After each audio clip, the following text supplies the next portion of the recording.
हरियाणा कांग्रेस में फूट की बात तो कोई भी व्यक्तित्व आज नकार नहीं सकता, क्योंकि कांग्रेस के नेताओं की बयानबाजी ही कांग्रेस कार्यकर्ताओं की और नेताओं की पोल खोलने के लिए काफी है। लेकिन अब कांग्रेस संगठन को प्रदेश में एक बार फिर से मजबूत करना चाह रही है, जिसके लिए कांग्रेस के हरियाणा प्रदेश प्रभारी विवेक बंसल और पार्टी के प्रदेश अध्यक्षता कुमारी शैलजा ने जिम्मेदारी उठाई है। इसी कड़ी में पिछले कुछ दिनों से दोनों ही प्रदेश के जिलों का दौरा भी कर रहे हैं। वीरवार को दोनों दिग्गजों ने कुरुक्षेत्र में पार्टी कार्यकर्ताओं से मुलाकात की और आगामी रणनीति को लेकर चर्चा की। इस दौरान कुमारी शैलजा ने पार्टी में गुटबाजी को स्वीकारते हुए कहा कि चुनौतियां बहुत है और बीजेपी ने जो मुश्किलें खड़ी की उनको लेकर बातचीत की है। क्या कहा प्रदेश अध्यक्ष कुमारी शैलजा ने, पहले आप वो सुनिए। आप सभी का स्वागत है। आज का कार्यक्रम हमारे प्रभारी जी श्री विवेक बंसल जी, हम डिस्ट्रिक्ट्स में कार्यक्रम रख रहे हैं ताकि कार्यकर्ताओं से, वहाँ के लोगों से, कांग्रेस जनों से बातचीत हो जाए। जो ग्रुप्स में मिलना चाह रहे हैं वो ग्रुप्स में, और जो अलग से मिलना चाह रहे हैं वो अलग से,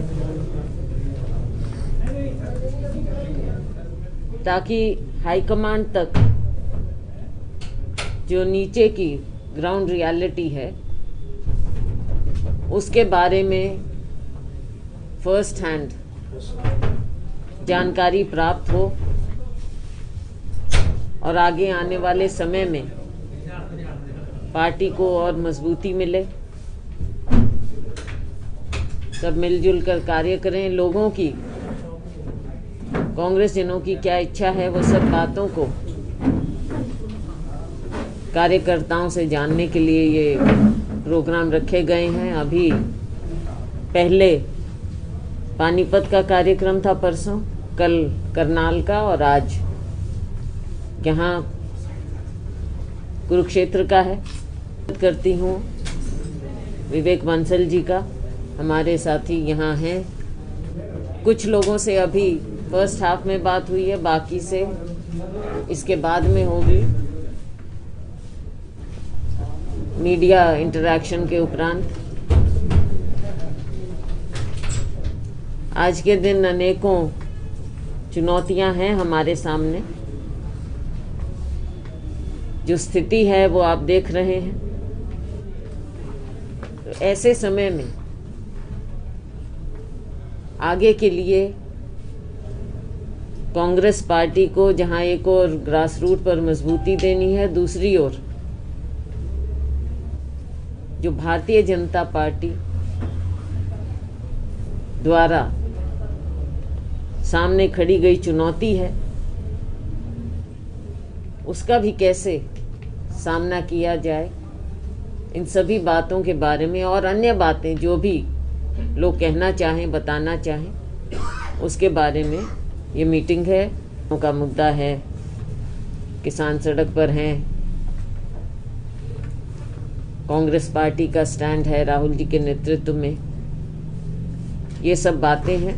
वहीं इस दौरान हरियाणा कांग्रेस के प्रदेश प्रभारी विवेक बंसल ने भी कांग्रेस में हो रही गुटबाजी की बात को स्वीकारा और मंथन करने की बात कही।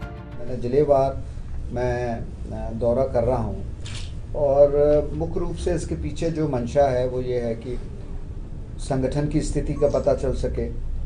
जो कहीं ना कहीं गुटबाजी के जो लोग शिकार हुए हैं और जिनमें प्रतिभा है या इस कारण से वो सामने नहीं आ पाए, उनको भी चिन्हित किया जा सके। क्योंकि जैसा कि आपने देखा है कि पिछले 10 वर्षों से संगठन जो है रिक्त पड़ा हुआ है, संगठन का गठन नहीं हुआ है, तो वो भी हम लोगों को प्रक्रिया हमारी चल रही है। तो ऐसे लोगों को चिन्हित करके उन्हें समायोजित किया जा सके। और मुख्य रूप से कार्यकर्ता की कहीं ना कहीं ये शिकायत रहती थी कि बहुत से कार्यकर्ता ऐसे होते हैं जो दिल्ली नहीं आ सकते। तो प्रयास ये होना चाहिए, चूँकि चुनौतियाँ आज बहुत विकराल हैं राजनीतिक रूप से पार्टी के सामने और इस देश के सामने। हम ये कहें कि सिर्फ राजनीतिक लड़ाई है, इस देश की संप्रभुता की भी लड़ाई है। इस देश को कैसे एक रखना है, इस देश में जो बार बार जो वर्तमान सत्ता में जो लोग हैं उनकी रीति नीति, उनका सोच विक्षिप्त है और कहीं ना कहीं इस देश की संप्रभुता को छीन कर रहा है। साथ ही उन्होंने बीजेपी पार्टी के वादों को लेकर पार्टी पर निशाना साधा। उन्होंने कहा कि जिस किसान ने आज देश भर को आत्मनिर्भर बनाया है, उसी के पेट पर लात मारने का काम बीजेपी की सरकार कर रही है। वो सरकार जो कहती है कि सबका साथ सबका विकास, क्या किसान आज जिस तरीके से है, जिस सरकार ने कहा कि हम जिस समय शासन में आना था, आदरणीय प्रधानमंत्री जी ने बड़े बड़े वादे किए थे कि इनकी आय को दुगना करा दिया जाएगा, स्वामीनाथन रिपोर्ट को लागू किया जाएगा। आज मात्र 2016 से और 20 तक किसान की आय में वृद्धि मात्र 3% की हुई है। तो ये सब आंकड़े हैं और किसान की जो बदहाली हो रही है, और कृषि क्षेत्र ही ऐसा रहा है इस साल जिसने वृद्धि दिखाई है। आप उसी को जो जिसे कहते हैं ना, जो आपका पेट भर रहा है उसी के पेट पर आप लात मार रहे हैं। जो इस आपको कहीं ना कहीं इस यही प्रदेश है हरियाणा और पंजाब जिसने हरित क्रांति में एक महत्वपूर्ण भूमिका का निर्वाह किया, और आज उसी किसान आपको आत्मनिर्भर बनाया। आत्मनिर्भर का आपने नारा जो जरूर दिया, आत्मनिर्भरता का नारा पंडित जवाहरलाल नेहरू ने दिया था जब अपने शासन में, आत्मनिर्भरता का। तो आज उसने आपको आत्मनिर्भर बनाया है खाद्यान्न के क्षेत्र में हरित क्रांति के फलस्वरूप, और उसी के पेट पर आज लात मारी जा रही है। और सरकार जिस तरीके से इससे निपट रही है, मुझे संतोषजनक नहीं, और हमारे नेता आदरणीय राहुल गांधी इस बात को बार बार दोहरा रहे हैं। तो ये सब अनेकों अनेक चुनौतियां हैं। तो इन सब को लेकर हम लोग क्या पार्टी का कार्यकर्ता महसूस करता है भविष्य को लेकर, किस तरीके से हमें उसकी आकांक्षाओं को समायोजित करना है अपनी आगे की रणनीति में, किस तरीके से हमें उन लोगों को आगे बढ़ाना है जिनमें क्षमता है, किस तरीके से बार बार आप लोग भी कहते हैं, बार बार कहीं ना कहीं गुटबाजी की बात भी आती है, तो उसको भी न्यूनतम स्तर पर कहिए या उससे ख़त्म करना है। और मैंने बात कही, जो क्षमतावान है उनको हम लोग चिन्हित करेंगे, तो अपने आप गुटबंदी जो है वो समाप्ति की ओर जाएगी।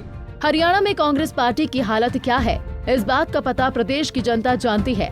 पार्टी गुटबाजी को लेकर आज कांग्रेस मंथन कर रही है और उम्मीद कर रही है कि जो कांग्रेस पार्टी से सक्षम कार्यकर्ता या नेता पार्टी को छोड़कर गए हैं, उन्हें पार्टी में दोबारा पार्टी से जोड़ा जाए और उनकी बातों को पार्टी हाईकमान तक पहुंचाया जाए। बंसल और कुमारी शैलजा की जोड़ी अपने मिशन में कब तक कामयाब होती है, ये आने वाला समय ही बता पाएगा। कुरुक्षेत्र से रणदीप रोड, पंजाब केसरी टीवी।